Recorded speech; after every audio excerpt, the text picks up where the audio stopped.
YNW Melly. Okay, his music has a lot of feeling. I love that he's melodic.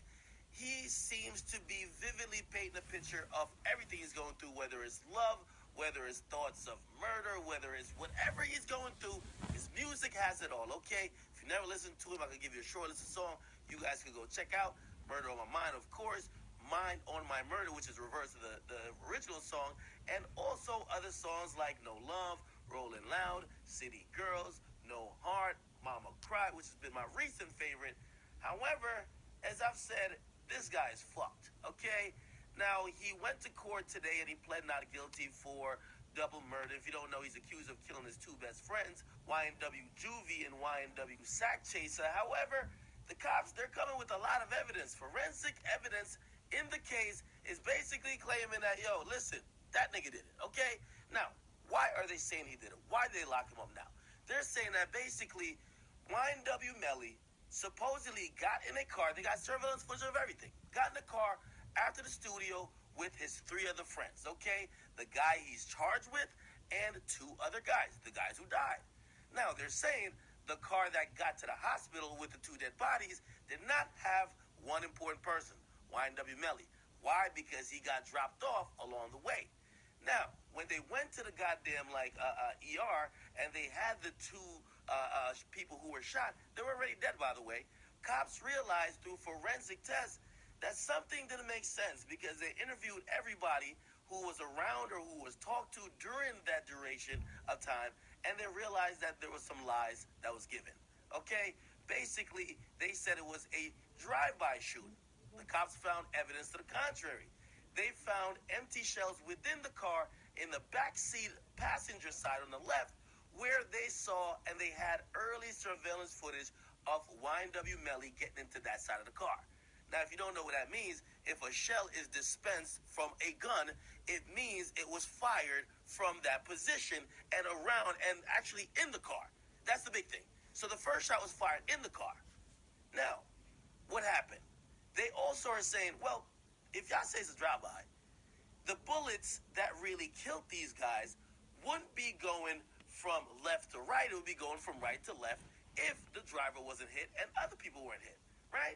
However, the bullets, they have realized, went left to right, which means it lines up with the fact that somebody in the back seat or somebody on the left side shot directly the people on the right, which were the two guys who died.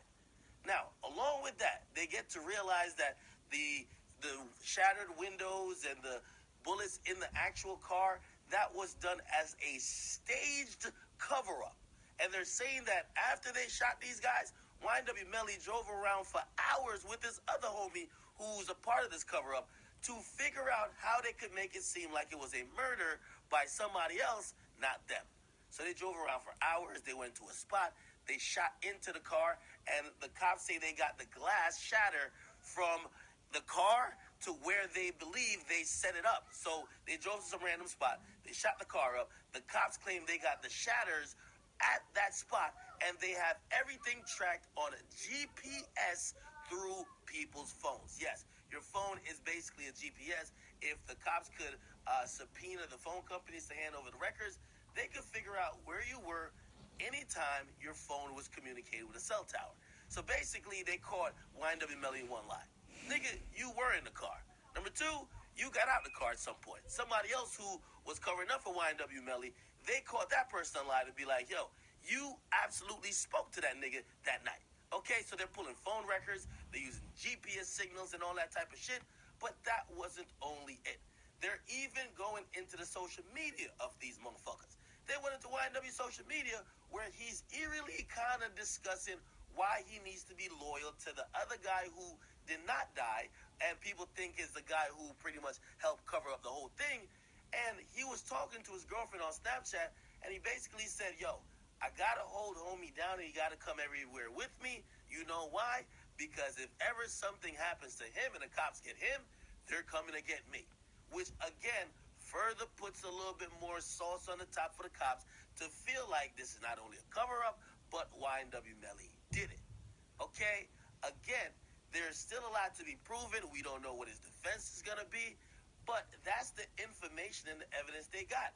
They have evidence of every single thing, and sad and unfortunate that this is what it's resulted in, but there's more forensic evidence on the way, which is going to be a battle in court to see if Ywn Nelly could beat this shit, and I'll get into a little bit more forensic evidence on the next video. If you guys want to keep updated with Ywn Nelly, I love his music, but I can't ignore what is currently going on with him. If you guys want to keep up with the case, with the situations and the evidence that's coming out, you guys got to hit that subscribe button. You got to hit the notifications on, okay? Hit the comment box and subscribe.